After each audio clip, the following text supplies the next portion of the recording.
Go into the world and tell every man that you meet, there is a man on the cross. A Catholic Take. What you need to know right now. A bold synthesis of inspiration and information. Keeping you up to date on the news and issues from a courageous Catholic perspective. A Catholic Take with Joe McLean starts now. Praise be to Jesus Christ. Welcome back to A Catholic Take, a bold synthesis of information and inspiration. I'm your host, Joe McLean. It's great to be on with you. She refused to listen. She refused to answer questions. We are as much in the dark today as we were the day before when Director Cheatle went to the House. There, the Oversight Committee grilled her for like 4 hours. I watched it. It was crazy. I watched the whole thing. I've got a lot of questions, but not a lot of answers. And I think everybody's pretty mad at her at this moment. But we have invited former FBI agent and whistleblower Steve Friend to be on the team today. He is going to give us his reaction to the big deal on Capitol Hill with Director Cheatle from the U.S. Secret Service. Do we even know how many rounds were shot? She wouldn't say. Was there a drone in the air? I don't know. Can't tell you that. You better go ask somebody else. What are the names? How many agents are involved? Who gets to sign off? I don't know. Whatever.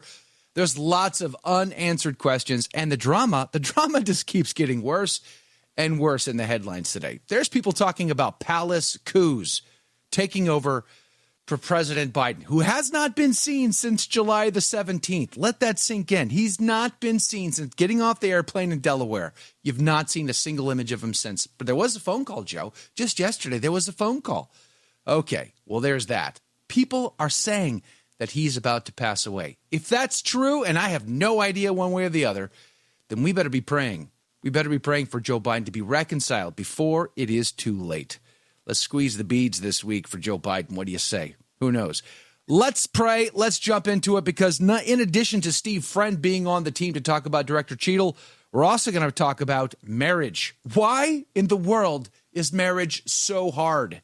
Why is it so difficult? Can it be better? Greg and Julie Alexander are going to be on the team at 30 past the hour to talk about how to make marriage joyful, how to get more out of it, how to make it awesome. We're going to be talking about that at 30 past the hour. So it's going to be a jam-packed show.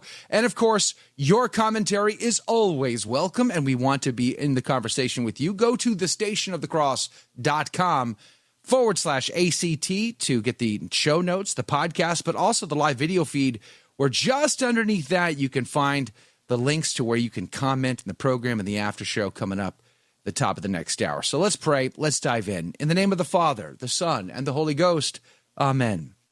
Remember, O most gracious Virgin Mary, that never was it known that anyone who fled to thy protection, implored thy help, or sought thine intercession was left unaided. Inspired by this confidence, I fly unto thee, O Virgin of Virgins, my mother. To thee do I come, before thee I stand sinful and sorrowful. O Mother of the Word incarnate, despise not my petitions, but in thy mercy hear and answer me. Amen. In the name of the Father, the Son, and the Holy Ghost. And now your saint of the day. Saint Apollinaris, pray for us. Some accounts say that Apollinaris was one of the 72 disciples of Christ. He most likely hailed from Antioch, where St. Peter was the first bishop, and accompanied Peter from that city to Rome, where Peter consecrated Apollinaris and assigned the new bishop to Ravenna. There Apollinaris worked many miracles and swiftly gained converts, so the pagans beat the bishop and threw him out of the city. After fellow Christians nursed him back to health, the undaunted Apollinaris returned to Ravenna. Over the ensuing years, Apollinaris doggedly persevered in the face of constant persecution. Even when he was banished to Greece, the holy bishop continued to preach and work miracles until the angry pagans there sent him back to Ravenna. After a Christian centurion allowed Apollinaris to escape from prison, the holy bishop was recaptured, beaten severely, and left for dead. He survived for a brief time in the care of fellow Christians, encouraging them with prophecies of the Church's triumph, until he finally passed. For the great sufferings and torments he endured, Apollinaris is honored as a martyr. He is also mentioned on July 20th in the modern calendar. For more about this day and others in the Church's calendar, visit thestationofthecross.com/saints-and-seasons. Saint Apollinaris, pray for us. And now, your headline news. The Hill reports Pelosi and Newsom endorse Harris as Democratic nominee. Former Speaker Nancy Pelosi is officially backing Vice President Harris to be the Democratic Party's presidential nominee, making the endorsement just one day after President Biden allegedly announced that he would no longer seek re-election. California Governor Gavin Newsom, seen as the top contender for a spot on the Democratic ticket, also threw in his support behind Vice President Harris's bid for presidency. But Senate Majority Chuck Schumer, Minority Leader Hakeem Jeffries, and even former President Barack Obama have all not given Harris their backing.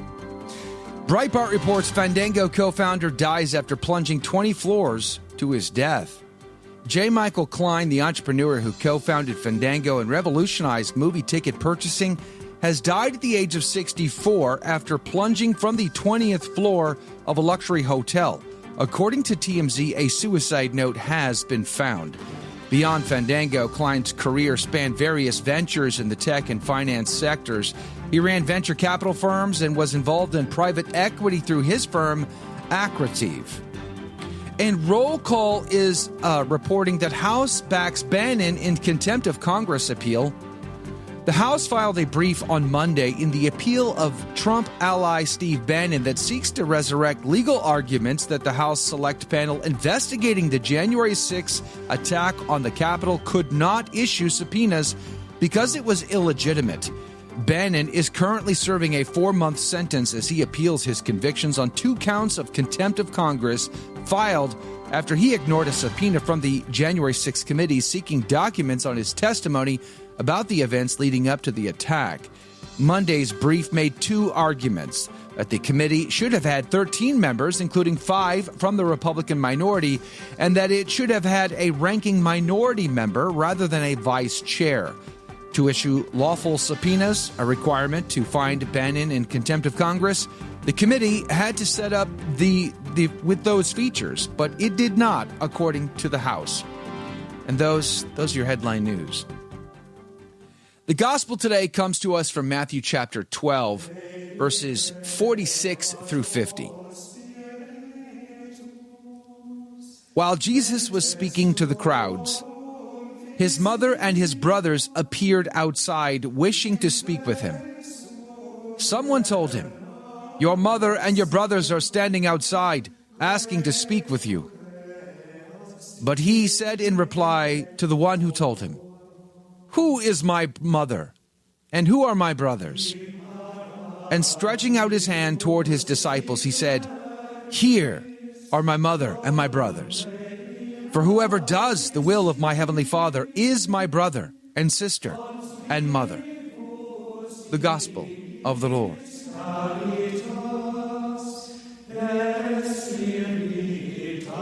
Praise to you, Lord Jesus Christ. Father Machiavelli, writing back in the 19th century. And by the way, are you reading these commentaries? You need to be reading good commentaries. You know, some of the older commentaries are just absolutely fantastic. So go back and look for great Catholic commentaries. And I don't know if we've linked to these on the landing page, but we ought to. Father Machiavelli is one of my favorites. While our Redeemer was addressing the multitudes, his Blessed Mother, probably desirous of withdrawing her divine Son from the dangers that encompassed him and also of securing for him some respite from his labors, stood outside wishing to speak to him. And his brethren, also that is, his cousins, who are called brethren according to the custom among the Jews of calling cousins by the name of brethren. These were most probably the children of Mary, the daughter of Cleopas, and the wife of Alphaeus. This Mary was cousin to the Blessed Virgin Mary. These came from Nazareth to Capernaum to see him. I want to skip forward just a little bit here in the commentary and go to St. Jerome. St. Jerome says, "He that delivers this message seems to me not to do it casually and without meaning, but as setting a snare for him, whether he would prefer flesh and blood to the spiritual work, and thus the Lord refused to go out, not because he disowned his mother and his brethren, but that he might confound him that had laid this snare for him. Look at the traps that they lay for him constantly throughout the New Testament. They're always setting traps. Jesus, tell us, is it right to give the tax to Caesar? I mean, there's all these traps. When the lady who was caught in adultery was brought to him, let him who has the first sin cast the first stone, right? So there's always a trap being set here. I find that fascinating. It kind of reminded me of the movie Resurrection when he's being scourged and he looks up and there is Satan with this little demon in his arms, mocking the Blessed Virgin Mary in the scene of the Nativity, mocking him, taunting him. Go and defend the honor of your mother. Think about the emotional reaction you would have if someone mocked your mom. Would you not get up and want to thrash that person for doing so? Imagine now you're God and you could call down legions of angels. The temptation would be high, and our Lord avoids the temptation altogether. St. Gregory the Great would say the Lord deigned to call faithful disciples his brethren, saying, "Go, tell my brethren, since then a man may be made a brother of the Lord coming to the faith, it should be inquired how one may become also his mother. Be it known by us then that he that by believing is made brother or sister of Christ becomes his mother by preaching. For in pouring him into the heart of the hearer, he may be said to beget the Lord, and he is made the Lord's mother. When by his word love of the Lord begotten in the mind of his neighbor." St. Gregory the Great. Preach always Christ in him crucified, as St. Paul would say. And you too shall be a brother, a sister, a mother of the Lord. We'll be right back. FBI Whistleblowers up next. Don't go anywhere.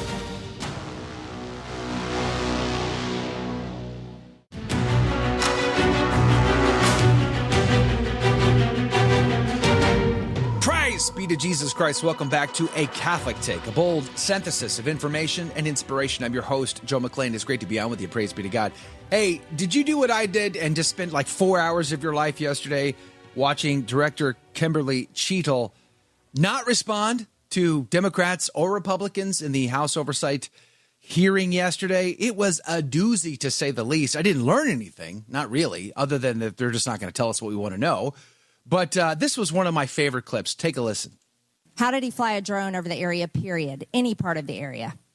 Again, I would have to go back and check the timeline of when that took place and when the event. Why didn't you bring the timeline with you today to answer our questions? I don't have all of the answers on the timelines based on the criminal investigation. Were you not prepared today to answer our questions?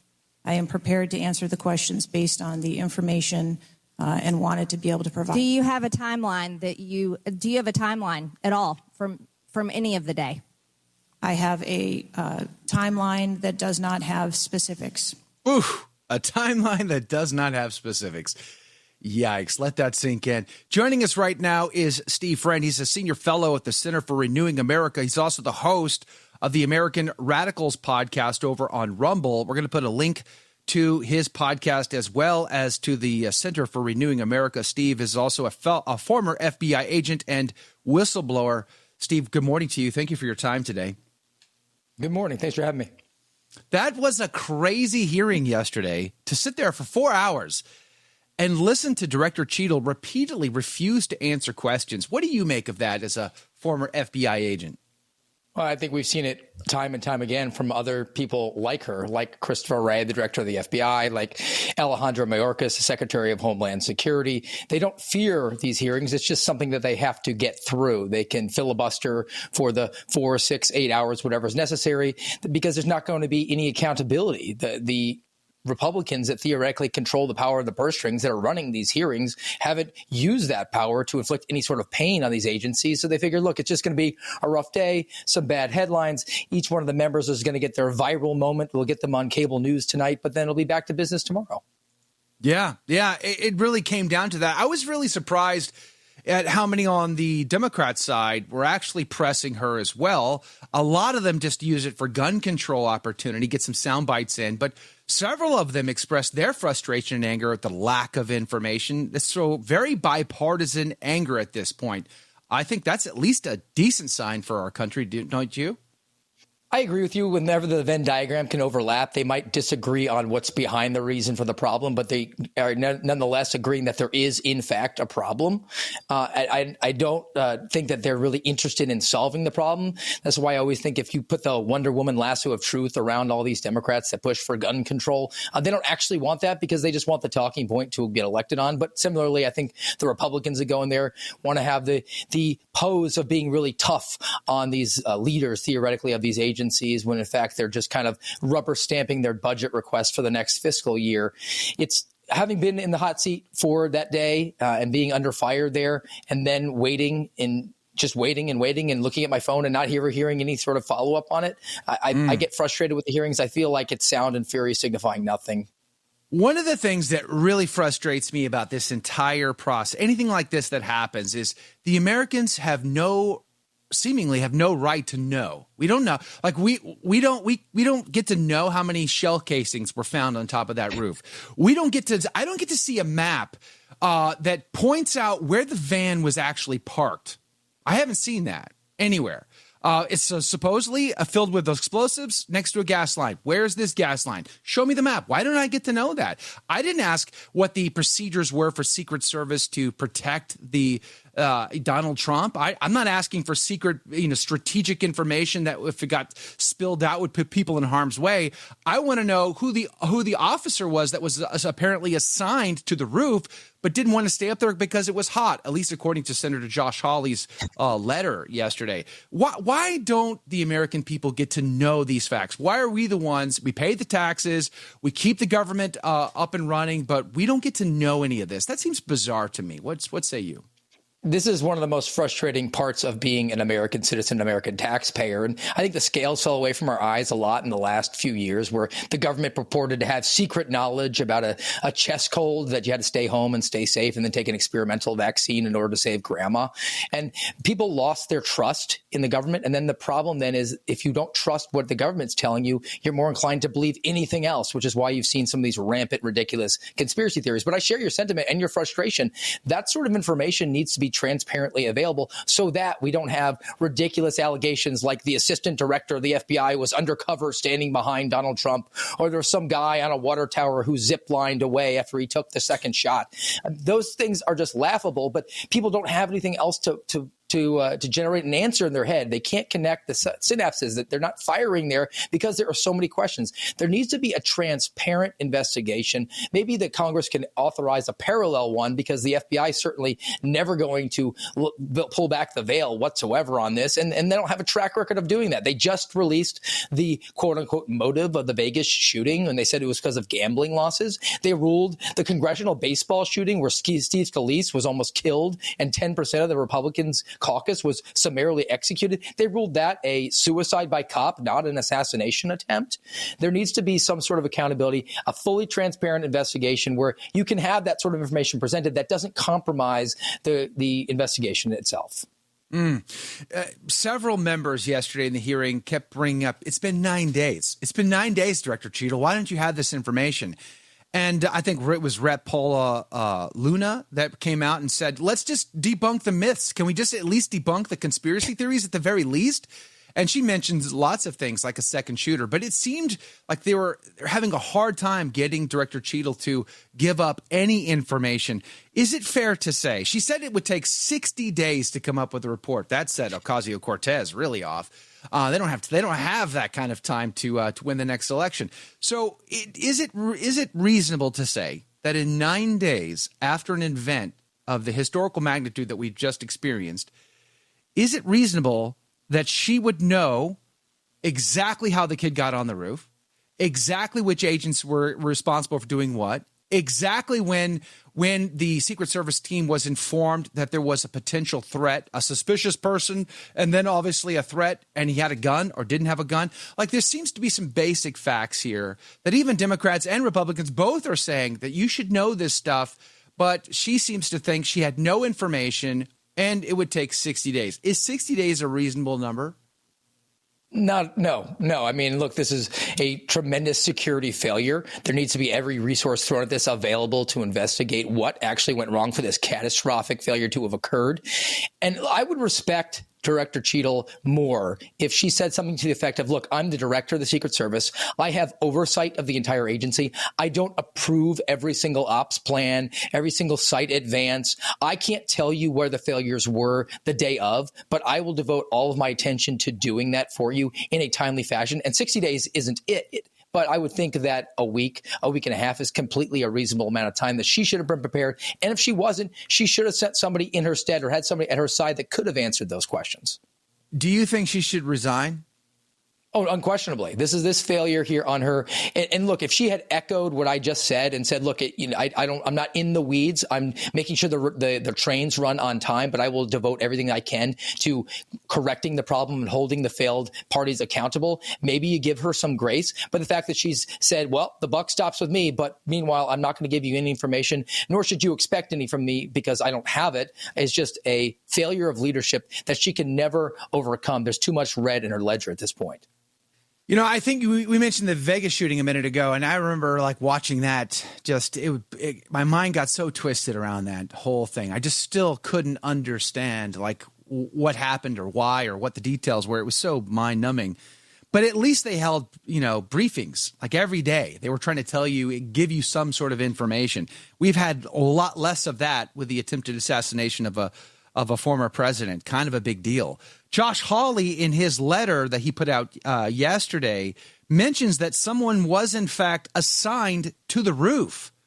There was an assignment. Someone was supposed to be on that roof, but didn't want to be on the roof because it was hot. It was hot. It was a hot day in Pennsylvania. Come to Texas. We'll show you hot. But nonetheless, that would seem to indicate to me, because Director Cheatle testified yesterday that no one was assigned to that roof, that it was outside the security perimeter for the U.S. Secret Service, and it had Overwatch, and that was all. That seems to be potential perjury right there. Is she just maybe speaking casually here, or is this something more serious? Well, she might not know where the actual assignment fell. It might have been given to outside agencies. Maybe some state agency or the local police had Overwatch responsibility of that. That doesn't make sense to me because it's so close to where the target was going to be standing. You would think that a reasonably minded Secret Service agent would think, hey, we need to have our personnel up there. But from what we're finding out, they were very understaffed. They were actually augmenting their workforce and their supportive security detail with regular Homeland Security agents, untrained to protection. Look, this is actually the most plausible explanation for the failure that I've heard to this point. It's not a second shooter. It's not that this was a Manchurian candidate or they hypnotized this guy or there's a zip-lining ninja. It was just a government worker who was hot and didn't want to be uncomfortable, so they went inside to the air conditioning. So when my steady Occam's razor with this, I call it the government midwit razor, always assume incompetence. That's what the government is. It's incompetent people doing incompetent things to good people incompetently. It's funny when someone asks me how I'm doing, I will often say I'm good enough for government work, because in the Marine Corps, that was one of our favorite sayings, good enough for government work. And let that sink in, right? But okay, so Steve, you're a whistleblower. There's been lots of whistleblowers within Secret Service speaking out right now. And I found that fascinating. The next day, they're already talking. That should indicate there's some big problems there. But I think the American people, right, left, and in the middle, they don't trust the government anymore. The words palace coup are in the headlines this morning about Joe Biden, who's not been seen since July 17th, getting off a plane in Delaware. So we don't trust anything in the government anymore. Do you think it's possible to regain trust? I think you're going to need a massive reform or a complete reboot, 6 of one, half dozen of the other, if you're going to, in fact, win back the support. There are certain mechanisms that you could use, in fact, to maybe garner people's support, and that is to return the power to the people to the greatest extent possible. So I'm often asked about the FBI because that's my ex-girlfriend, that's my subject matter expertise, and what would I do if I was installed as a director or something to that effect? And I would say I would shut it down and I would deputize local police to have those sorts of powers, because those are the experienced officers. Those are the agencies that are more accountable to the localities. They know the usual suspects. They have the subject matter expertise and the training to do that. And I think people would trust their sheriff a lot more than a director from a capital in a distant ivory city. I think the more that we can localize things and return ourselves to some semblance of the doctrine of the lesser magistrate, to a true small R Republican form of government, that's a way that we can restore trust, because you're trusting in yourself. You're betting on yourself. A lot of people were saying we were on the verge of civil war with that bullet shot at the head of Donald Trump. Do you think so? I don't. I think civil war looks a lot like watching your wife or your children bleed out in your front yard. And we watch people mask up their kids and go into a Costco for 3 years. People aren't ready for that. They're still too darn comfortable. They need to exhaust every other option possible. Go to a school board meeting, get involved in your town council. Let's stop short of going to a kinetic civil Amen. war. Yeah, well said. Steve Friend, God bless you and God love you, my friend. Really appreciate you being on the show, giving us your input. I want to encourage everyone to check out his book, also, True Blue, My Journey from Beat Cop to Suspended FBI Whistleblower. We're going to put a link to that in the show notes as well. Steve Friend, God bless you. Have a great day. Coming up after the break, I got more breaking news and stories. And let's talk about why marriage is just so hard. We're having a breakup in the country. We might have breakups in our home, but how do we prevent that? How do we enjoy our marriage? That's coming up next. Don't go anywhere.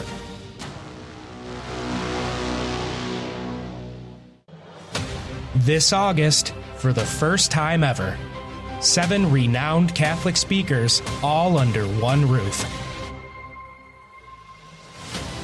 Your Catholic Media Network, celebrating 25 years of bringing you the fullness of truth with clarity and charity. Hey everybody, it's Raymond Arroyo. I want to invite you to a very special event. On August 24th, I'm going to be at the Niagara Falls Convention Center celebrating the 25th anniversary of the Station of the Cross. I hope you'll come out. I'm speaking with a slew of other incredible speakers. We'll meet in person. I'll sign your books. It's going to be a great day. Go to thestationofthecross.com. Thestationofthecross.com for tickets and all the details. And I hope to see you then. Bye now. For more information and to purchase your tickets now, visit thestationofthecross.com. Praise be to Jesus Christ. Welcome back to A Catholic Take, a bold synthesis of information and inspiration. I'm your host, Joe McClain, and here are your headline news. Just the News reports Supreme Court orders New York to respond to Missouri lawsuit over Trump lawfare. The United States Supreme Court yesterday ordered the state of New York to respond by tomorrow to a lawsuit filed by the Missouri Attorney General Andrew Bailey. Bailey argues that prosecution of former President Donald Trump in his hush money case, along with the court's gag orders, damaged Missourians' right to hear from him and speak freely ahead of the election. The lawsuit requests that the Supreme Court rule that the New York illegally interfered with the presidential election and postpone any sentencing in the case until after the election. It also seeks to have the gag orders removed. The Daily Wire is reporting Twisters brings in record $80 million opening weekend. Early projections estimated that the action flick sequel to the 1996 movie Twister would earn between $40 and $50 million. But audiences flocked to see the movie, leading to the third highest opening of the year and a record-breaking opening weekend for any natural disaster film. The record was previously held by The Day After Tomorrow 2004 film, which brought in $68 million during its first weekend. The massive success gave theaters a much-needed boost after a slow start to the year and a string of box office disappointments. And finally, the New York Post is reporting that top Dems threatened to forcibly remove Biden from office unless he dropped out. Operatives at the very highest levels of the Democratic Party threatened Joe Biden with forcibly removing him from office unless he stepped down, according to a Monday New York Post report. It goes on. The well-orchestrated palace coup to stop the faltering president seeking re-election has been in place now for weeks. But stubborn Biden fought against it every step of the way, a source close to the Biden family told the Post on Monday. Part of the elaborate strategy to remove Biden from the race, as he announced in a shock letter posted on X Sunday, was allowing him to debate Republican candidate Donald Trump last month live on TV in Atlanta. As calls for him to bow out mounted, Biden insisted that he would continue, but party bigwigs threatened to invoke the 25th Amendment to the U.S. Constitution. And thus far, he has not been seen on television, a picture of him anywhere since July the 17th getting off the plane in Delaware. It's almost like we're watching a Hollywood film unfold before our eyes. Just no popcorn and no Tom Cruise. Let that sink in. And those are your headline news. Life is hard, is it not? Sometimes it's really hard. Marriage, oh my heavens, good grief. Marriage is difficult. I remember one time I had to read like the prayers of the faithful many moons ago. This was like back in 2004 or 5 or something like that. And there was a couple there getting married. They were celebrating 60 years of marriage. And I started to cry. And everybody's like, what is wrong with you? Why are you crying? That's a beautiful thing. Why are you crying? I said, do you have any idea how hard marriage is? By that point, I had been married for 5 years, and it was already incredibly hard. So marriage is hard, but it could be great. And Greg and Julie Alexander are joining us now from the Alexander House to talk about a marriage workshop that they've got coming up to make your marriage enjoyable, make your marriage wonderful, make your marriage great again. Greg and Julie, good morning to you. Thanks for being on the team today. Hey, good morning, Joe. Thanks for having us. Yeah, good morning. Praise be to God. Greg, let's start with you. Why is marriage so hard? A lot, Joe, is because we don't know what the heck we're doing. You've been talking to my wife. Has my wife been telling you stories? I can tell. I was gonna say, you just put him on. I was like sweating a little bit, seeing what he was going to say, but that was a good answer. So go ahead. It could have been worse. I know where I live, so I'm going to be cautious with my answer. But no, in all honesty, Joe, because we're kind of sold this fairy tale that marriage is supposed to be happily ever after. We're not supposed to experience any difficult or hard times in the mix, so to speak. But of course, that's not true at all. And there are difficulties that we're going to encounter. And too many people today are thinking that, wow, if we're having difficulties, then maybe there's something wrong with marriage, or God forbid, maybe there's something wrong with this person I chose to spend the rest of my life with. But a lot of people fail to understand, Joe, that it's all about living God's plan for marriage, because only are we made available the full abundance of grace in the sacrament is when we live it in the way that God has prescribed us to live it. And unfortunately, a lot of people don't even know that God even has a plan for marriage. Yeah, well said. Julie, I was thinking, when I first got married to my wife, there's this euphoric feeling. There's this honeymoon period. We're so in love. It's such a wonderful thing. But then that wears off and reality sinks in. Why is that? How can we forget what it's like in that first moment of attraction? Why do we forget that? Because we're human and we married a sinner. Oh, I meant we are a sinner and we married a sinner. Ouch. We're both human. And because I think it's that reality of, like, as what Greg said, we think it's going to be this wonderful, awesome, great, like he said, fairy tale. That, as well as what we're seeing now, is so many young couples that we that we are introduced to, that are getting ready to prepare for marriage. They come from families that didn't have a good example, a good witness as to living out God's plan for marriage, and it's been difficult. They've come from divorced families. They've come from dysfunctional families. We're all wounded, and that we bring that into it. I don't know why we just need to be real when we're helping people understand that marriage is the hardest thing you'll ever have to do, but it's worth every ounce of grace and breath and all what you can put towards it, because it is what it is, Joe. It is the vehicle for us who are married, who have the vocation of marriage. It is the vehicle that helps us get to heaven. Obviously, that doesn't sound great and wonderful. It doesn't sound easy, because it's not. We're here to help each other grow in holiness, to bring each other closer to God. So I have to get rid of who I am, where I came from, take the good, leave the bad. Greg's got to take all the good, leave the bad behind, but we're supposed to assist each other in doing that, not expect the other person to know better and that he should be where I want him to be just by osmosis and making him become this person that he should have been, that I married, that I knew that I was going to have. It is such a, I don't know, it's frustrating because we don't know. And I was going to say, I wish you'd put on here whistleblower for marriage because people just know, they need to know that it's hard, but God, it's worth it all. You got to stick with it. Yeah. And I tend to disagree a little bit, and go figure.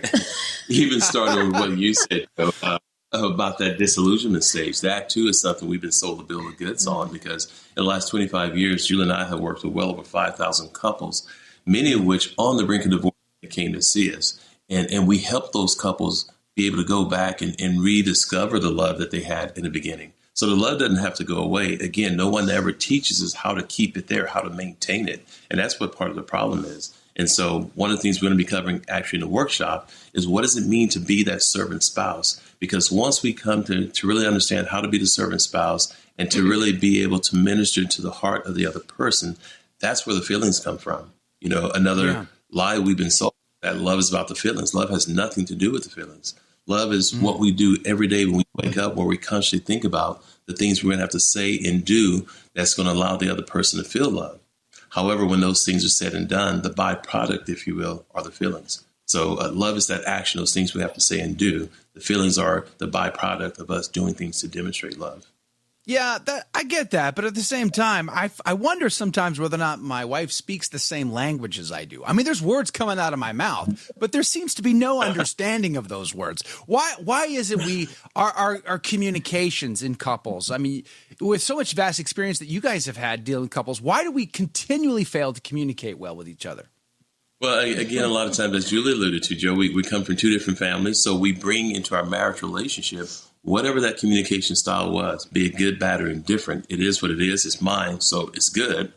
And if we came from the same families, it wouldn't be a problem. But we're from different families, so we have different styles. So that's going to breed conflict in and of itself. And so there's that need, if you will, to go back and reestablish the ground rules. Again, being a military guy, I call that session rules of engagement. We have to know how we need to come to be able to talk so that what I'm saying is understood, where it's not being misinterpreted. You know, there's signals that we can throw up if what we hear from the other person is not what the other person intended, to be able to go back and address that situation. So again, we just need those ground rules to relearn, if you will. I'm thinking remedial training, again, the military, to go back to that training to learn those ground rules that's going to allow for good and effective communication to take place in the first place. Yeah, and in that we realize we respond through the lens of our wounds. I mean, it's even how we hear. We hear through the funnel of our wounds. If Greg says something and it triggers something in me where I feel worthless or I feel less than, he might not have meant to say it that way, but that's the way I heard it. So there is so much of, I love what you said, because communication, when you say communion, to come together, it takes a lot of work, but it's not difficult. It's just we don't know how. That it is that I should be able to listen and hear what's been said instead of react, or, as Greg always says, defend my position before he even finishes what's coming out of his mouth. So I also feel like many couples probably never get any help whatsoever, let alone good help. Why is that too? Why do couples that are in trouble, marriages on the rocks, families that are now breaking up, why don't they go and get help that they need? They go from, as we did, we felt that I do at the altar should take us through till death do us part. Let's just go. And we go and we go and we go and we hit these bumps, we hit these mountains that we do not know how to overcome. We're like, oh, well, I guess this is just what marriage is. I guess this is just how he's going to act. I guess this is just how it's going to feel.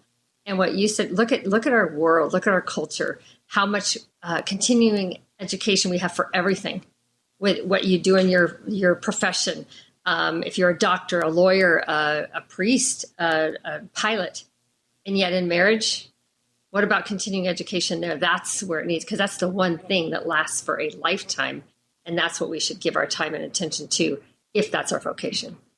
I also want to add something to that too, Joe. You know, we don't get help because no one ever tells us to get help. You know, it's like when you're going through CPR training, what's the first thing they tell you to do? Go assess the patient, and then somebody hollers, say, call 911. We have to tell people to go call 911. Or we need people to say, go do something for your marriage. Go get help for your marriage. And if you think about it, Joe, when was the last time you heard anything about marriage in a homily in church?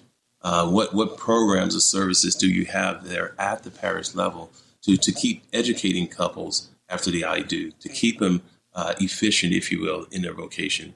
There's just nothing there, nobody there. And the only time that somebody looks to seek help is when now the marriage is experiencing difficulties. And a lot of times, I don't want to say it's too late, but it makes it a little bit more difficult to bounce back than if we were always treating our marriage from a preventative standpoint. What are the things we need to do now that's going to keep us from falling into those difficult times? And so we need people to be screaming at us, say, hey, you need to get help. you need to do a marriage retreat once every 6 months, or whatever the case may be. But again, just telling people that they need to get help before it's too late.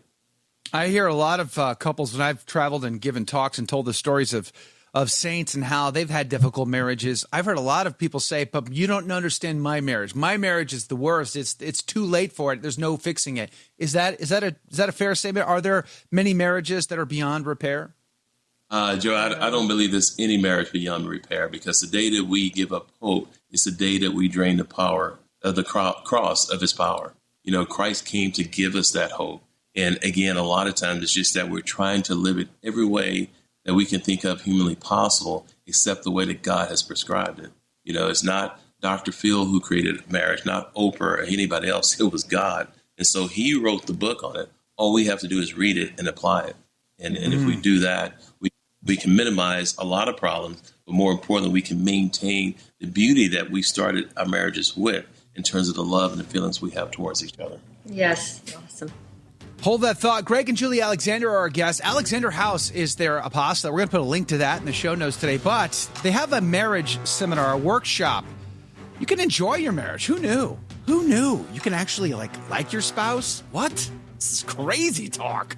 But it's possible, and they're going to teach us how to do that. In fact, coming up, I think it's the 27th, if I'm not mistaken. But I'm going to put a link to it in the show notes, and you can check it out for yourself. But after the break, they're going to give us the breakdown on this workshop. What can we expect? What's going to be covered? What are the informations? What are the costs? What's the schedule? All of that coming up after the break with Greg and Julie Alexander. Do you know anybody who's had a difficult marriage, might be in trouble right now? Maybe you could share this with them, and it would be a very big help to them. We'll put the links, but we're going to be back. More is coming. Don't go anywhere.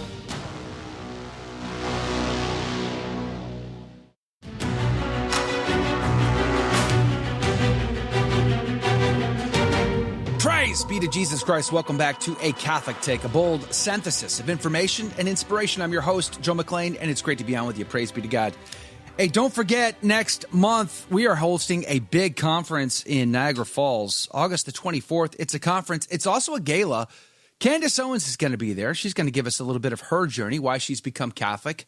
And Bishop Strickland is on the ticket. So is Raymond DeRorio, Father Mateg, Mother Miriam, Jim Havens from The Simple Truth, and myself. I'm giving the first talk, if I'm not mistaken. And it's going to be great. The Radical Choice. That's my talk. The Radical Choice. The secret of the saints in the end times. That's really, I'm kind of a one-trick pony, as you guys figured that out. But all of the details are on our website, thestationofthecross.com/ I keep saying that because I keep wanting to give you my landing page. It's just thestationofthecross.com. Click on the banner. You'll find the information. Don't forget, you also have hotel discounts to choose from there as well. Get on the team. Come hang out with us next month, August the 24th in Niagara Falls. Really looking forward to it. But we're having a conversation right now with Greg and Julie from the Alexander House. AlexanderHouse.org is their website. We'll put links to it as well. But they've got a workshop coming up July the 27th. Enjoy Your Marriage online workshop. All you got to do is click the register button. You'll find more details and everything you need to know. But they're here with us now. Good morning again, Greg and Julie. Let's talk about the workshop itself. Tell me about the structure of the workshop. What will you be covering and how are you going to do it? Yeah, Joe, we're going to cover what we call the 6 essential elements for a strong Catholic marriage. And these things are not arbitrary. They're not optional. They must be a part of our marriage relationship. So in the course of the day, we're going to start with God's plan for marriage. And then we're going to transition to God's plan for chastity in marriage. And then we go to that most important topic, forgiveness and healing in marriage. And anybody that's been married for more than 5 minutes knows the importance of needing to ask for forgiveness, especially us guys in the relationship. And then we go into what does it mean to be a servant spouse? You know, marriage is not about us and what we want, but it's about us dying to ourselves for the sake of our beloved. And then we transition to communication. Again, as we were talking earlier, is to give the couples those ground rules of how to have good, effective communication in their marriage. And of course, throughout the day, we're going to be weaving in different aspects of spirituality that needs to be present in our marriage as well.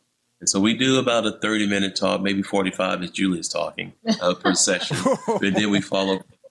Exactly. See, forgiveness and healing is coming soon. Well, see, I have to be able to demonstrate to couples what not to do. So that was an example of what not to do. So throw your spouse under the bus on live internet. But we'll also have exercises for them to accomplish after each one of those topical areas. And Joe, here's the thing. The exercise is not just for the marriage workshop. I mean, these are tools that we hope couples will put in their arsenal, if you will, to be able to use. Maybe toolbox. Arsenal might not be a good word. Maybe put in their toolbox to be able to pull out whenever they need it in the marriage relationship to keep the marriage where we all desire for it to be. More importantly, where God desires for it to be. Greg, you said something that caught my attention. You used a Latin phrase a minute ago. Ask for forgiveness. I'm not sure. I don't speak Latin. I have no idea what that means. But I'm imagining that it's important, a component to the whole equation. Ask for forgiveness. You triggered me a little bit there, Julie. Why do we have such a hard time asking our spouse for forgiveness? Oh, because it's such a personal thing, because when we have to ask for forgiveness, that means that we might be at fault. That kind of hurts. We got to look in the mirror. Instead of pointing the finger, we look in the mirror. But what has come to me, a phrase the last few years, I said, when we point fingers, we put ourselves behind bars. When we look in the mirror, we set ourselves free. There's something that takes place that when we ask for forgiveness for the hurt and pain that we caused, it not only ministers to the brokenness in the heart of the other person, but it shows and proves that I'm willing to lay down myself and to put aside my pride and to know that, to tell you that I am imperfect and I did not mean to hurt you. It was not my intention to cause you hurt or pain. Will you please forgive me? And Joe, it's literally that part of our workshop is absolutely transformative. It changes everything, because all of a sudden when I have not only my own baggage that I'm carrying, but now I've got all this baggage where I've been hurt and wounded and heard things wrong and things haven't been done correctly, or I felt abandoned or misheard or unheard or any of those things. When Greg comes to me and he has his list of things and he says, I am sorry for all these things I've done. Will you forgive me? It's like, wow, it's almost experiencing an experiential, you're laughing. It's an experiential moment of what it means to actually go to confession. And if Greg can forgive me for these things, God forgives me for sure. I mean, even more so. So it's really an incredible experience that Greg got from the Holy Spirit to put together. Why are you laughing? I'm laughing because it wasn't like 1 or 2 points, Joe. When Greg comes with this long list of things that need to be forgiven. Yeah. Oh, trust me. I don't know about you, Greg, but I don't even have to go to confession. My wife does it for me. She just, bless me, Father, for my husband has sinned. And then, there's the litany. It works out great. Behind me. Let's give me the okay. So we have sort of we know what we're going to be focused on: communication, forgiveness, those types of things. And you're going to deliver this in an online live workshop. So the audience, will they be anonymous? Will they be there present? I mean, how does that part work? Yeah, so we're going to do it in the webinar style. So they'll be there. They can see each other, I believe. This is our first time. Of course, then Julie and I will be presenting. And in all honesty, that's going to be a bit of a challenge for me because, and you've presented before, you kind of feed off the crowd, if you will. And so it's going to be interesting to present and not having that interaction, if you will. But we're going to deliver the information, which is the most important part for the couples to get that information, to know what it is that they need to be doing, again, to be complicit with God in the sacrament. To receive all the graces. Yeah, what we really appreciate about being able to offer this, Joe, is because we've been traveling all over the nation to include the world. And we see all these different people saying, oh my gosh, are you coming to our area? And are you coming? And we wait to get an invitation from a parish or a group. But now it's offered for everyone. And it can be in the privacy of your own home. It could be at a hotel. You can go a special place. It's so awesome because we love doing when we do our marriage discipling. We do it through Zoom, and we love it because people are comfortable in their environment. But then when you get the 20, 30-minute or instruction and reading, understanding of explaining church's teaching, then when you have that time to go off with just the two of you right there in the privacy of your own home and experience the exercise, and as we say always, then it becomes a tool to live out for the rest of your marriage. So the website is themarriagecouple.life, specifically to the the marriage workshop. So folks can register there. Is that correct? What's the cost? What is that like? Yeah, the cost is $197 per couple. And if there's any extenuating circumstances, of course, we never allow finances to be an issue. So just reach out and let us know that, hey, we need a little assistance in getting this done. We don't want anybody to be turned away because, again, not enough people know about this beautiful plan or what they need to do in their marriage relationship. And again, as Julie spoke to earlier, then as parents, we can be those models. We can be the marriage preparation for our children as we learn these tools to incorporate into our marriage. Yeah, it's awesome. I don't want to put you on the spot, Joe, but I want to thank you for being able to and willing to participate because it's something that's important. So I just want to let people know that you who run this show, you and your wife are going to be there. And I think it's awesome because we need to let other people know that this is a good thing. This is a good thing to allow us to come together to do something for our marriage because anything is going to make it better. You know, it's funny she should say that. That is kind of a stigma we have in the church is that if we have to go and seek help for our marriage, then our marriage must be in trouble. I'm like, no, we need to seek help for our marriage so that our marriage doesn't end up in trouble. So, yeah, thank you for participating. No, thanks for being on today. TheMarriageCouple.life, but thealexanderhouse.org as well. You can check them out. We're going to put links in the show notes today to this event that's coming up this Saturday, July the 27th. You can find sessions and times online as well. And I would argue, if you're discerning marriage, if you're like in a relationship and you're discerning the vocation of marriage, this could be a great thing. This could be a really great thing. Might be more meat on the bone than you're going to get in your marriage prep program at the parish. I'm just saying. It might be. Check it out. Find the links at thestationofthecross.com/ACT. Greg and Julie, God bless you. We're going to go into the after show. If you guys want to hang out, you're welcome to. But it's open forum in the after show. We'll see you there. God love you. Download the app to take our programming with you wherever you go. Hear what listeners are saying about the regularly updated iCatholic Radio app. The programs on iCatholic Radio are uplifting, educational, and have served to deepen my faith as a Catholic. Thank you for this amazing station.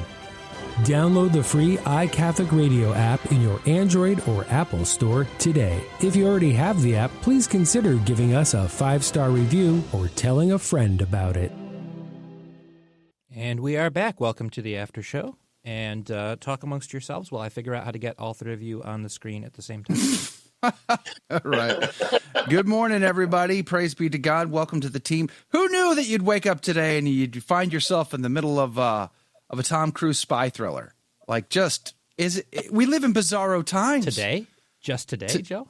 Well, this week. You're right. It's been at least 7 days of bizarro times, a minimum.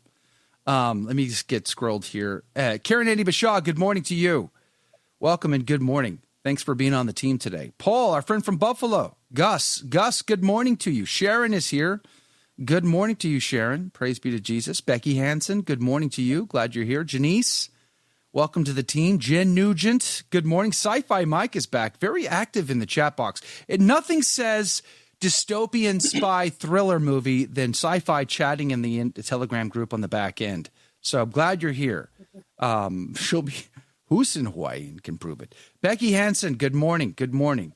Thanks for being on the team today. Yvonne, good morning to you. Praise be to God. Glad you guys are here. Mike K, good morning. Our friend from Virginia, the brick wall. Anna, good morning to you. Praise be to Jesus. I know they're posting pictures in the back. And T-Storm, good morning. Damon, James, Troy Lockett, good morning to you. Do you guys see the executive decision coming out of the White House, transferring and delegating power and authority to various members of the government? You guys see that? That's kind of like crazy stuff going on right there. Plus the flag at half-mast yesterday. I have no idea. It could have been at half-mast for a billion reasons. I haven't the slightest clue, but we live in dystopian times, so it's just all a part of it, which reminds – there is a tie here to marriage and all of that, by the way. Last week, my family and I had to go 8 days with no electricity. There's the tension that happens under those kinds of circumstances that makes your marriage, which is already challenging, that much harder. Just think about that for a sec from that perspective. And Greg and Julie, I'd like to get you to comment on that if you could. In that, as society becomes unwound, how much tighter should your marriage be, right? Like if in a normal environment, you aren't getting along all that well with your spouse, how much harder do you think it's going to be if the society around you becomes absolutely bonkers? Your marriage is going to be under so much pressure. It's like, this is a great time to strengthen your marriage because you have no idea what's coming next in society. Greg, you want to comment on that? Yeah, I'll kind of go back to the times of the old COVID days, Joe, and we saw that exactly. Couples being kind of enclosed in a house together. The husband can't escape and go to work. The wife can't take the kids out. They're having to sit there and deal with each other. And so we had a lot of people, surprisingly enough, really experiencing some beauties in their relationships because they were forced to have to communicate and to get along and do all those things that's associated with a good marriage. And so I think, if we can kind of remember through muscle memory what those times were like and go back to that to be able to brace ourselves for the possible storms that may be coming. Yeah, when you said that, Joe, I was thinking of the pressure cooker. Again, you put two people in a house in marriage till death do us part. It kind of sounds like it's a punishment, but it's not. It's, again, to learn to grow. I was thinking of the rocks and the tumbler. I've grown up. It's a Hunger Games movie is what it is. It's a fight to the death. It's insane. Through those rubbing and irritating each other, actually, it comes out and it's a lot shinier and in the end. Yeah. Oh, man. It's rough. It is rough stuff. Hey, by the way, Helen Grace, good morning to you. Deborah Saints, good morning to you. Yvonne. Mary is on the team. Mary said, Retrovi, the rosary, spiritual warfare prayers for the litany, and regular date night are the secret sauce. I like that.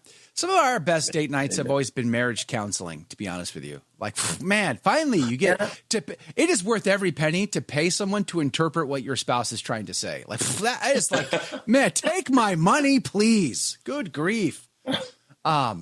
But who can afford that every day? Anyway, Miriam, good morning to you. Kilroy Jones, Helen Grace, Sharon, good morning to you. Sharon, Christine, OFS, good morning to you. Colleen, praise be to God, on the team today. Glad you're here. Thanks for doing it. We have the recipes. Good morning to you.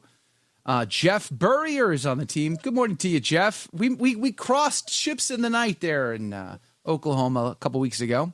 Too bad we didn't get to connect.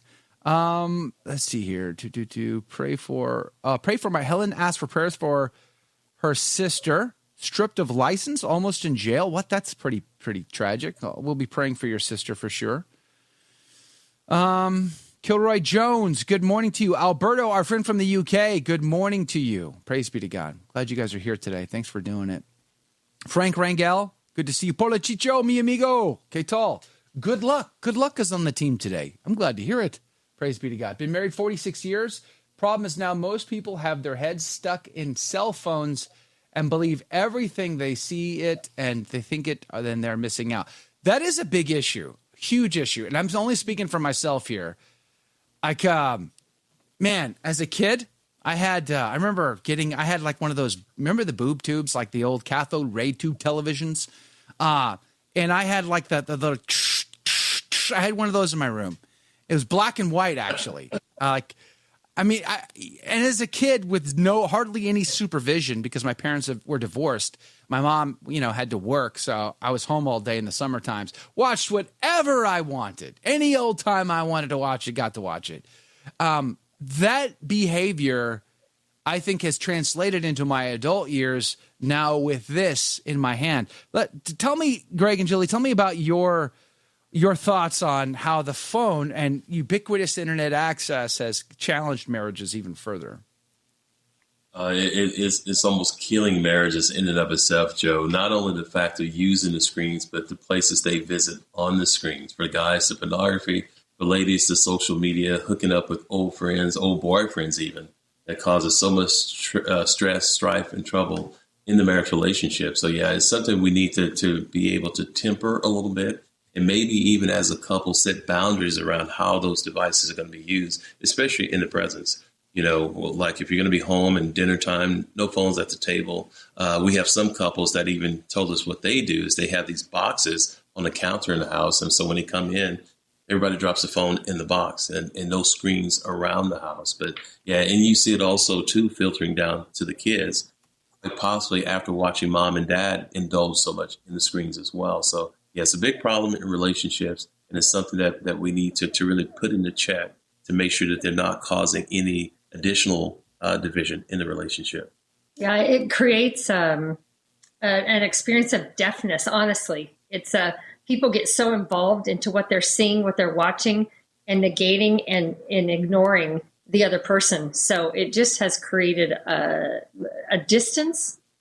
There's already a distance in marriage when you don't work at it, but it's put another barrier between the couple and, as Greg said, and even the couple and the family, the children. It can become toxic when we allow it to, and most people do, unfortunately. Yeah, so true. Lights 10, Pat M. Andrea, good morning to you. Thanks for being on the team today. Alberto is giving me grief. Date night, marriage counseling, there's not even a meal involved. Well, sometimes there were. Sometimes, praise be to God. We were actually willing to eat with each other, like, you know what I mean, afterwards, because it was so successful of a session. You got to love it. Las Creole, good morning to you. With social media, too many options. Yep. Yeah, there are. It's consuming, isn't it? It's totally consuming. And that's part of the problem. You know, I have to live and breathe in the news cycle 24/7 as part of what I do. So there are some serious consequences to that when it comes to my family. I live and breathe amongst my family. So it can be a rough cycle sometimes, especially when the headlines are like palace coup. I mean, I can't tell you how insane that is to read like headlines like that right now. We are living in such dystopian, weird. There are mainstream media outlets talking about this stuff. We're not talking about just talking heads on the internet anymore. It's well beyond that now. So bizarre times. All the more reason, I think, no matter what comes next. And there are some, prophecies. Our Lady of Akita, Sister Sasagawa, we are told, is on her deathbed. Let's keep her in our prayers. The vision that she received back in the 1970s from Our Lady included nuclear war. I mean, and I'm going to play a clip, I think, later this week for you from a book about nuclear war that's just come out. And the description is really insane about what we can expect in the event of a nuclear third world war. And there are people right now lobbying for war on a global stage. This is bizarre. This is crazy. So it's now or never to make your marriage great again. Because you don't want to go through difficult days, if they should happen, and God forbid, in a bad situation in your marriage, right? Like, I think now is the time to do something about that. And you have an opportunity here with Greg and Julie, who are offering this workshop this Saturday. So I encourage you to check it out. We're putting links to it, thealexanderhouse.org. Let's see. James, good morning to you. Says, I recite the men's prayer from the Red Green Show. I'm a what? I'm a ma. I can change if I have to, I guess. I'm not familiar with the Red Green. Is that like a comedy show from like 20 years ago? The Red Green Show? Remind me on that one, Jake. You must know about that. Gusty MH, Lynn Pine, Rock Monster Word of Mouth. Your parents named you that? I'm gonna pray for your parents. Rock Monster Word of Mouth. That's not a good Christian name. Joe, it's a Canadian TV show. Is it the Red Green Show? Yep. From like two decades ago, right? When did it go off the air? 2006. I can vaguely remember it. 2006. Yeah, that's like 20 years ago. Apparently the man's prayer from that is, I'm a man, I can change if I have to, I guess. Oh, yeah. That's funny. Honey West, good morning to you. I vaguely remember that show. Wasn't there like a car up on blocks that they used to generate power or something? I forget. I got to look it up. I've never seen the Red Green Show. Never? No. With that, you live in Niagara Falls. You live in Buffalo, Jake. If you sneeze, you're Canadian. I'm a Bob and Doug McKenzie guy. Oh, my. Cindy K., good morning to you. Honey West, 25. Glad you're on the team today. Robert D. Bruce, welcome back. Glad you're here. Sci-Fi Mike is also over there. Praise be to Jesus.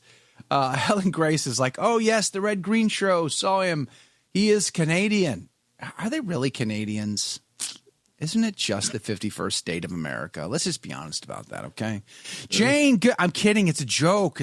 Jane, good morning to you over on Facebook. Glad to see you here. Don Paddock. Daniel Hyatt, good morning to you from Boston. By the way, I'm going to be in New Hampshire. After I leave Buffalo next month, I'm going to go to New Hampshire. I'll be at St. Stanislaus in Nashua the first Sunday in September. I think that's the first Sunday in September. I got to look it up just to be sure. But I'm going to be there. We're going to do a meet and greet after. So anybody in the Nashua, Massachusetts, New England area wants to connect, we can do that at St. Stanislaus in Nashua, New Hampshire, that first weekend in September. Mimi, good morning to you. Patty, Lori, good morning to you. Thanks for hanging out with us today. If anybody has any questions for Greg and Julie, we can sneak them in before we sign off today. Big Mac is on the team. Good morning to you. Taco Tuesday, says Deborah. I can't have tacos. My wife won't let me. I'm not allowed, which is another issue. Is that going to be addressed in the workshop, Greg? Why our wives refuse to allow us to eat the foods that we want? That's got to be one of the talking points, no? Well, we're going to cover a lot of things, Joe, but at the end of the day, I leave guys with 2 words that they need to remember in order to have happy, holy, successful marriages. And that is, yes, dear. That is my favorite phrase. That phrase works so well. I love that. Just phrase. don't tell that to Timothy Gordon. Just don't mention that to Timothy Gordon. Whatever you do, he might get upset about that. But otherwise, yes, dear is one of the most versatile phrases in the English. Yes, dear. Oh my! I got in trouble yesterday for doing a yes, dear. Got sent to the store.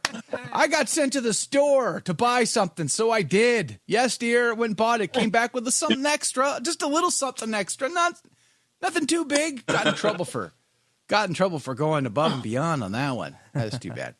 Well, you didn't ask for permission first. Yeah. See, there's always a trick to this thing. There's always a trick. I'm missing a comment. There was a comment here. I forget what it was. Trust is Canadian. What? Alex Trebek. Now we're going down the Canadian rabbit hole here, Helen Grace. We cannot start naming all these Canadians now. How about John Candy? Okay, who remembers John Candy? He was probably the best Canada ever had to offer.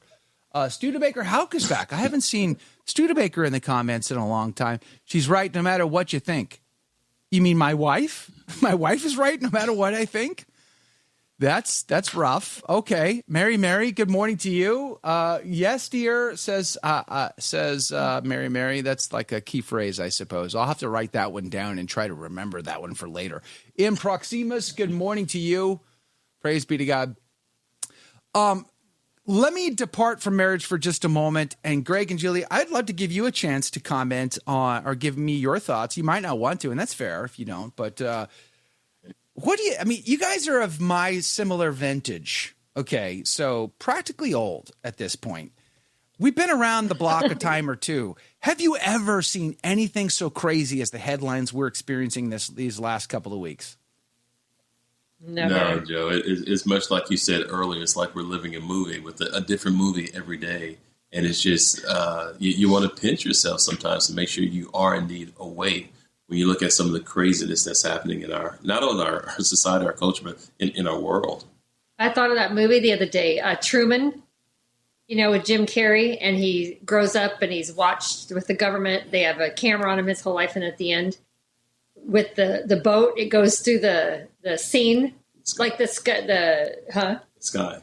and it breaks it. And I'm thinking, I feel like that's what we're living in. Truly, it's crazy. These created realities. We create the reality we live in as opposed to living in the reality that God desires for us to live in. Absolutely. But I tell you what, it does make you do one thing. It makes you pray and trust in God. When it says, Jesus, I trust in you, I've added, Jesus, I trust in you alone. Alone. Not much else. Yeah, exactly. The joke's on us, I guess, right? The joke's on us because, I mean, the Biden family has been talking to the press about how they've been pressured to be ousted from the highest authorities within the Democratic Party. The Biden family's leaking that. Like, that's dystopian. Like, that's bizarre. Like, my mind is blown. We're in another whole category at this point, and who knows what will happen next. By the way, Jackson, good morning to you. Jackson says, I learned this one, Joe. Do you want to be right or do you want your wife? Yikes, man, what? Come on now. You telling me I can't have both? I can't be right and also be happily married at the same time? What? Are you? Oh, you're killing me. We need to get a guest. We need to give him a guest spot on the workshop on Saturday. Right. Yeah, apparently. Yeah. Thanks, Jackson.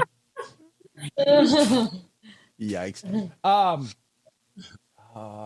I'm so old I have to lean in now to be able to read any of the comments. I feel like they're forever away. I feel like Joe Biden most of the time, to be honest with you. Which reminds me, all jokes aside for a second, there are some rumors out there right now. I would say even credible rumors that he's on his deathbed at this point. It's getting that bizarre.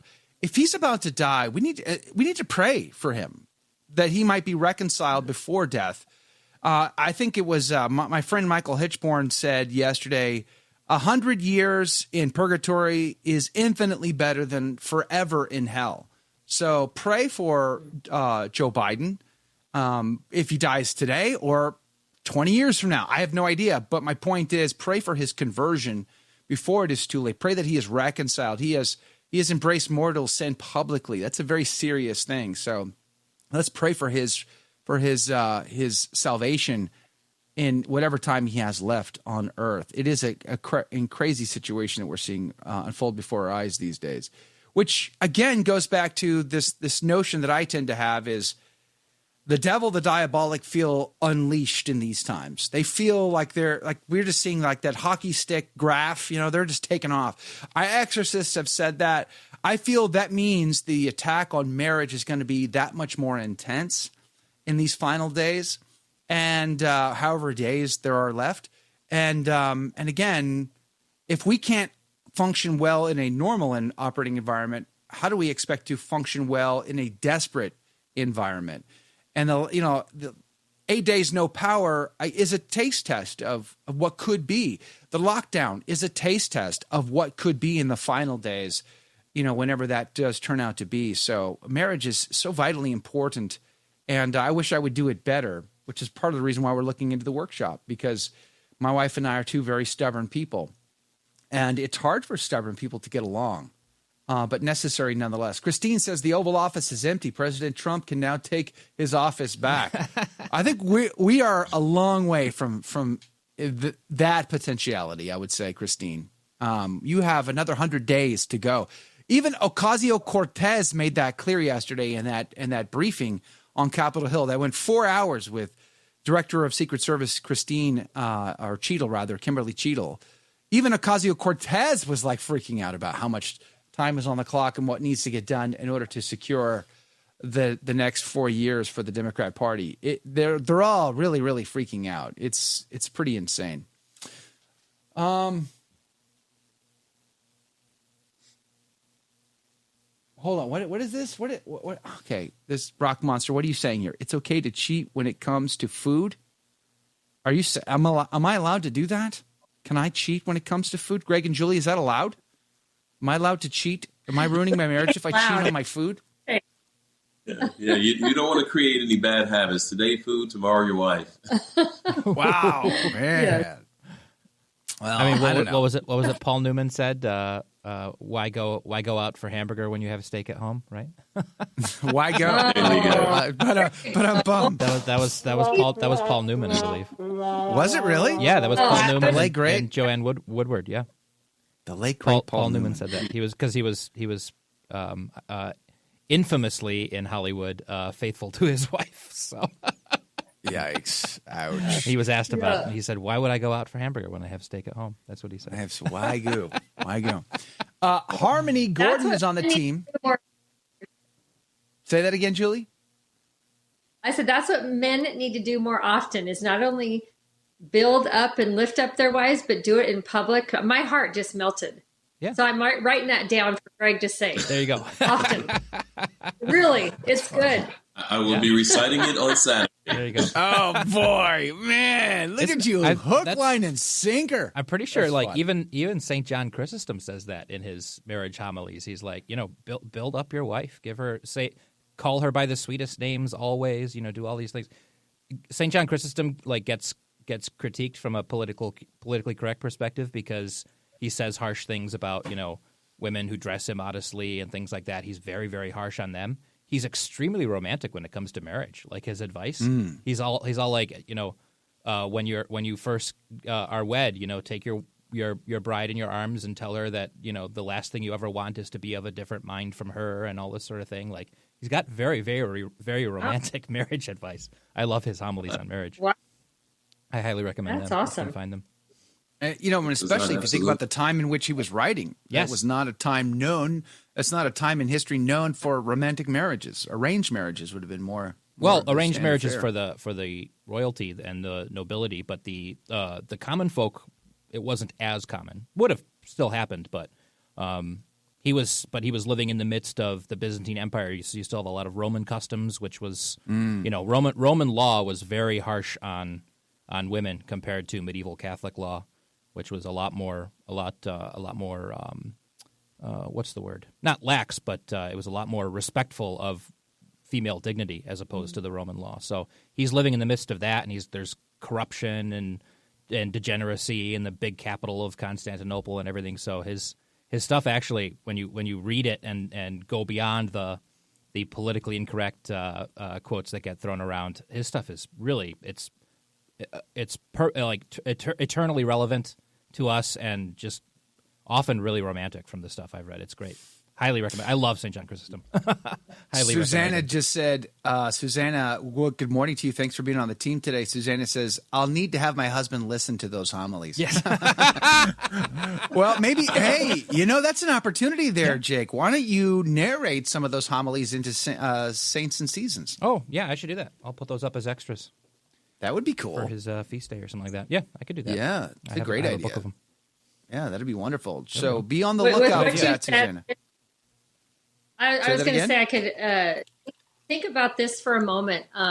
Again, in Scripture where it says, at the end of our day and when we see God face to face, we will be held accountable for every word we utter. Ouch. Mm-hmm. So imagine standing in front of God by ourselves, and every word we've ever said to our spouse will be repeated, and we will hear what we said. Mm-hmm. And we will have to answer to God for what we said and why we said it. That's rough, isn't it? Whew. Man. Oh, my goodness. That's sobering. Yep. Yikes. Yikes. Making that one open your mouth the rest of your life.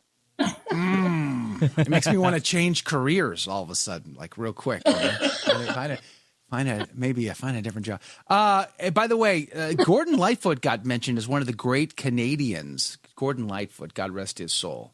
The Edmund Fitzgerald. My kids know that song, and they sing it. They just recently did a little concert for my dad, and that was on the list of songs that they sung for my dad was the Edmund Fitzgerald tune. Yeah, so God rest Gordon Lightfoot. I guess Jordan Peterson is Canadian. Is he still a Canadian at this point? Doesn't he live in the United States? Does he still live in Canada? I don't know. I'm not so sure. But his wife did become Catholic. Praise be to God. Hopefully he will one day as well. Rock Monster Word of Mouth says, I'm talking the foods some of our wives don't like. I'm not giving up on fish and chips. Well, okay, so I've gone carnivore. I've lost 200 pounds or whatever, and it's great. Praise be to God. It's all good. However, I have a hankering for like nuts. So when I go keto, I like nuts. But I like them by the barrel. Okay, not by the What am I going to do with like this? No, it's got to come in at least a 1 pound package minimum. For it to be counted. So therein lies the rub with my wife and I. It's like, fine, you can like nuts, but how many nuts is enough for a 50-year-old man? That's the debate that goes on in my house sometimes. So I can't have tacos. I can have some nuts, but I can't have all nuts. I can't, like almonds, for instance. Apparently almonds cause issues with inflammation or whatever. Why? I love almonds. Almonds are amazing. Almonds are part of God's gift to humanity, but my wife doesn't seem to think so. Rock, are you across the pond? A Sci-Fi Mike is asking Rock, where do you live? Liver, bacon, yum, yum, says Rock Monster Word of Mouth. I think Rock's from Alberta. Alberta? I believe so. Okay. All right. Have you guys, Greg and Julie, have you guys ever given talks in Canada? Yes, in Ontario, Canada. Yes, we have. Praise be to God. Yeah. Not far from Station of the Cross headquarters. Yeah. Well, a funny story there. Back to some of our old talks, Julie used to always kind of issue this challenge to the men. But she talked about how certain things should not exist in culture in terms of people of the same sex marrying each other. And she went off on a tangent, and everybody's kind of like looking around the room, looking at the back door. And finally, a gentleman came up and told her, he said, look, he said, I don't know about the United States, but you can't talk like that here. That's hate speech. Oh, man. Yep. Double down. That's what I would have done. I would have doubled down on that one. Oof, man, Canada. She did. I can't imagine Julie backing off, to be honest with you. No way. No way. It ain't going to happen, as we say on the show. Greg, before we run out of time, we only have about 5 minutes left. Let me ask you, when it comes to men, how important is it to surround ourselves in our peer group, our friend group, with good men? I think too often and I think this goes for ladies too, though. We all too often, because I was just talking to my kids about this, my teenagers. Too often we allow our peer groups we allow people in our peer groups who have real issues in life. Like, I'm not talking about, we all have issues, but like their moral compass is way off. And that can be a bad influence on us in the way we think and way we deal with our issues. I'll give you an example. How many bad marriages end in divorce because their coworker said, "Oh, you deserve better than that guy, and you should get a divorce." Do you see what I'm saying? Like, how important is that peer group to our marriage? It's critically important, Joe. In fact, that was part of my difficulty in my whole life. I hung around all the wrong guys, and it got me into a lot of trouble. A dear friend, ours, a priest friend, would always say, if you hang around cow manure long enough, after a while, you start to smell like it. And that's the sentiment exactly. You become like the people you hang around. And so we have to be cognizant of that fact, to hang around people who are like-minded, who are wanting to go in the same place, who love their faith, who love their marriage, who love being around their family. And those are the kind of people you want to hang around with. And if you want to smell like anything, that's what you want to smell like. Amen. Well said. Julie, this is also true for ladies too, right? Very true. And what you said earlier, Joe, it's incredible. When we have somebody call us and they say, I'm done, I don't want to be in my marriage anymore, the first question we ask is, who have you been hanging out with and who are you listening to? And 99% of the time, it'll be a family member who's divorced or coworkers who are divorced, and encouraging that person to get out. It's what you said. We talk about it often. There is a spirit of whatever you want to put behind that, spirit of pride, spirit of gossiping about your spouse. That is horrific. We see people do that all the time, to go to somebody else and start talking about how terrible their spouse is. Again, I say we will be held accountable for all those words that we say, because you either create life or death with your tongue, and we're encouraged to create life. So we need to be building up, edifying each other. But if there's a problem, make sure you go to a trusted person together. You go to the workshop, or you go to somebody who you can trust, that you're not gossiping, but you're encouraging and helping, asking for help to get where your marriage needs to be. This is well said. This is actually kind of, I just want to throw this in here because you reminded me of something, which is, I think it's can be present in all human nature, but especially I've seen it with modern women, is this, as you mentioned, like a family member who's already divorced, is this kind of tearing down and wanting to make the other woman as miserable as they feel. Like, I'm sure it definitely happens with guys too, but I've especially noticed it with this kind of modern feminist female instinct, or whatever, I don't know, misguided instinct to just make the other woman even more miserable than she is with her situation. And that's where the advice comes from. It's really scary. That is absolutely right. The misery loves company, but if I can say this, because it's disheartening that 99% of the people, I go with that number a lot because it's unfortunate, where we have family members, coworkers, priests, diocesan officers telling these people that there's no hope for the marriage. That's a lie. There's hope in every marriage as long as you put Christ in the center and do it his way. Amen. Never give up. Like Hernan Cortez, scuttle the ships and charge the bush line. That's what we got to do. There can be no retreat, just attack. That's what I say. Hey, their marriage seminar, this workshop, it's an online workshop. It's coming up July the 27th at 8:30 a.m. I'm guessing that's Central Standard Time for everybody from around the world. You can go to thealexanderhouse.org/events for the details. Get signed up. Share it with a friend. It's going to be an amazing resource for marriages. Help them spread the word. God love you. God bless you. We'll see you back here tomorrow.